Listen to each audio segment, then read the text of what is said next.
ആത്മോപദേശ ശതകം audio book തുടരുന്നു. അവനവൻ്റെ ആത്മാവായി വർത്തിക്കുന്ന അഖണ്ഡബോധമാണ് വസ്തുസ്ഥിതിയെങ്കിൽ മതകാര്യങ്ങളിൽ മാത്രമല്ല സർവത്ര മനുഷ്യൻ ഞാൻ, നീ, എൻ്റേത്, നിൻ്റേത് എന്നിങ്ങനെ ഭേദബുദ്ധിയിൽപ്പെട്ടുഴലാൻ എന്താണ് കാരണം? ഈ സംശയത്തിനുത്തരമാണ് അടുത്ത പദ്യം.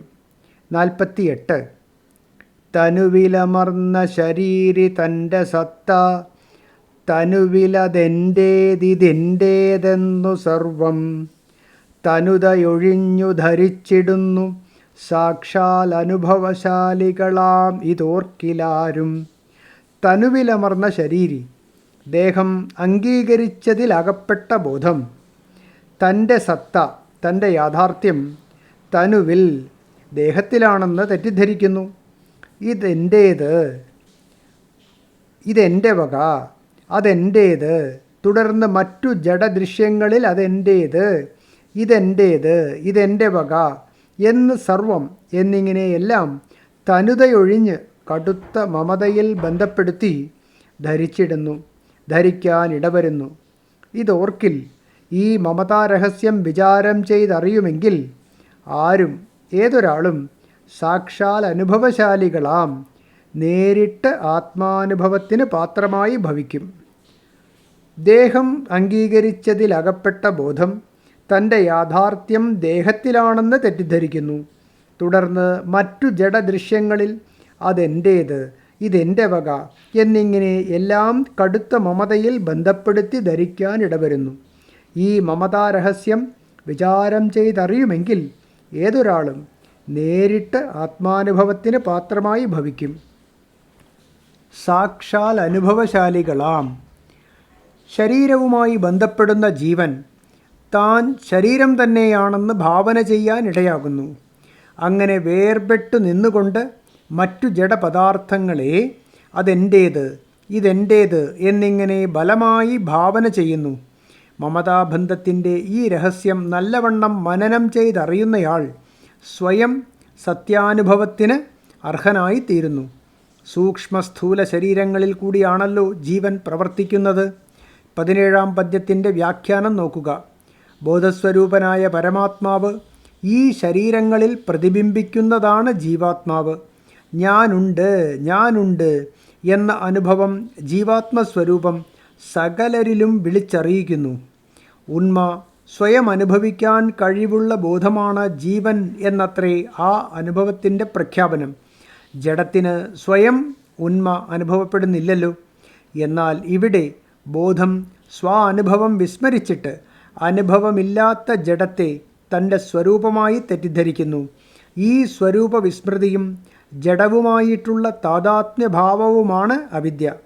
ആദ്യ കാമക്രോധ സങ്കല്പമയമായ സൂക്ഷ്മ ശരീരവുമായും പിന്നീട് മാംസാസ്ഥിമയമായ സ്ഥൂല ശരീരവുമായും താദാത്മ്യഭാവം വന്നു ചേരുന്നു. വെള്ളത്തിൽ പ്രതിബിംബിക്കുന്ന സൂര്യനിൽ വെള്ളത്തിൻ്റെ ചലനവും കലക്കവും എല്ലാം ഉണ്ടെന്ന് തോന്നും. അതുപോലെ താദാത്മ്യഭാവം നിമിത്തം ശരീരങ്ങളിൽ പ്രതിബിംബിക്കുന്ന ബോധസ്വരൂപനായ ആത്മാവിലും ശരീരത്തിൻ്റേതായ ജന്മജരാ വ്യാധി മരണ ദുഃഖങ്ങളെല്ലാം ഉണ്ടെന്ന് തോന്നാനിടവരുന്നു. ശരീരത്തിൻ്റേതായ ജന്മജരാ വ്യാധി മരണ ദുഃഖങ്ങളെല്ലാം ഉണ്ടെന്ന് തോന്നാനിടവരുന്നു. അതോടെ സൂക്ഷ്മ ശരീരത്തിൻ്റേതായ സങ്കല്പങ്ങളും കാമക്രോധങ്ങളുമൊക്കെ തൻ്റേതാണെന്ന് ഭ്രമം വരുന്നു. സങ്കല്പങ്ങളിലൂടെ ഇഷ്ടമെന്ന് തോന്നുന്ന ബാഹ്യപദാർത്ഥങ്ങളിൽ അതെൻ്റേത്, ഇതെൻ്റേത് എന്നിങ്ങനെ മമതാബദ്ധനായിത്തീരുന്നു. തുടർന്ന് കാമക്രോധങ്ങൾ പെരുകി സ്വരൂപം പാടെ മറഞ്ഞ് ദുഃഖിക്കാൻ ഇടവരുന്നു. ഇന്ദ്രിയങ്ങളുടെയും മനസ്സിൻ്റെയും ബുദ്ധിയുടെയും തലത്തിൽ ഇങ്ങനെ കട്ടിപിടിച്ചു കൂടുന്ന കാമക്രോധങ്ങളാണ് ബോധത്തിൻ്റെ സ്വരൂപാനുഭവത്തെ തടയുന്നവ. രജോഗുണ നിബദ്ധങ്ങളായ ഈ കാമക്രോധങ്ങളെക്കുറിച്ച് ഭഗവാൻ ഗീതയിൽ പ്രഖ്യാപിച്ചിരിക്കുന്നത് നോക്കുക. ഭഗവത്ഗീത 3:40. ഇന്ദ്രിയാണി മനോബുദ്ധിരസ്യാധിഷ്ഠാനമുച്യത്തെ യേതൈ വിമോഹയത്യേഷാം ജ്ഞാനമാവൃത്യ ദേഹിനം.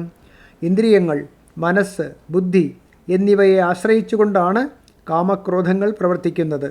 ഈ കാമക്രോധങ്ങൾ ഇന്ദ്രിയ മനോബുദ്ധികളെ ആശ്രയിച്ച് ആത്മാവിൻ്റെ സ്വരൂപ അനുഭവത്തെ സദാ തടഞ്ഞുകൊണ്ടിരിക്കുന്നു, മമതാബദ്ധനാക്കി മോഹിപ്പിക്കുകയും ചെയ്യുന്നു. വാസ്തവത്തിൽ ലോകത്തിലെ സകല മമതാബന്ധങ്ങൾക്കും കാരണം ജഡദേഹ നിബദ്ധങ്ങളായ സങ്കല്പങ്ങളാണ്. ഞാനുണ്ട് എന്നിങ്ങനെ വ്യക്തമായ ഉണ്മയുടെ അനുഭവത്തിൽ കൂടി തൻ്റെ സ്വരൂപം ബോധമാണെന്ന് പ്രഖ്യാപിക്കുന്ന ജീവന് ഒരിക്കലും ജഡമാകാൻ സാധ്യമല്ല. ഇങ്ങനെ ജീവൻ നിത്യനിർമ്മലനും സച്ചിദാനന്ദ സ്വരൂപവുമാണെന്ന് വേർതിരിച്ചറിയുന്ന ഒരാൾക്ക് ജഡപ്രതിഭാസങ്ങളിൽ നിന്നും ഇന്ദ്രിയങ്ങളെയും സങ്കല്പങ്ങളെയും പിൻവലിച്ച് മമതാബദ്ധത്തിൽ നിന്നും വേർപെടുത്താൻ കഴിയും. മമതാബന്ധമകന്നാൽ ബുദ്ധി ആത്മാവിൽ ഏകാഗ്രപ്പെടും. തുടർന്ന് അതിരറ്റ ആനന്ദം സ്വരൂപാനുഭവമായി തെളിഞ്ഞ് സത്യബോധം കൈവരികയും ചെയ്യും. ബോധജടങ്ങളെ അനുഭവതലത്തിൽ വേർതിരിക്കാനുള്ള അല്പമൊരു ചിന്താശക്തിയുണ്ടെങ്കിൽ ആർക്കും ഇത് നേടാവുന്നതേയുള്ളൂ. ഇക്കാര്യമാണ് ഗുരുദേവൻ സാക്ഷാൽ അനുഭവശാലികളാം ഇതോർക്കിലാരും എന്ന ഭാഗം കൊണ്ട് വെളിപ്പെടുത്തിയിരിക്കുന്നത്. ഇങ്ങനെ ജഡതാതാത്മ്യഭാവം കൊണ്ടുണ്ടാകുന്ന അജ്ഞത ഒന്നു മാത്രമാണ് മതഭേദങ്ങളെ ചൊല്ലിയുള്ള സകല കോലാഹലങ്ങൾക്കും ഹേതുവെന്ന് യുക്തിയുക്തമായും അനുഭവസാക്ഷികമായും വിവരിച്ച ശേഷം സകലരും അന്വേഷിക്കുന്നത് അറിഞ്ഞോ അറിയാതെയോ ആത്മസ്വരൂപമായ സുഖത്തെയാണെന്നും സകലർക്കും അംഗീകാര്യമാകാവുന്ന ഏകമതം അതാണെന്നും അടുത്ത പദ്യത്തിൽ കൂടി ഒന്നുകൂടി ആവർത്തിച്ച് പ്രഖ്യാപിക്കുന്നു. Audio book തുടരുന്നതാണ്.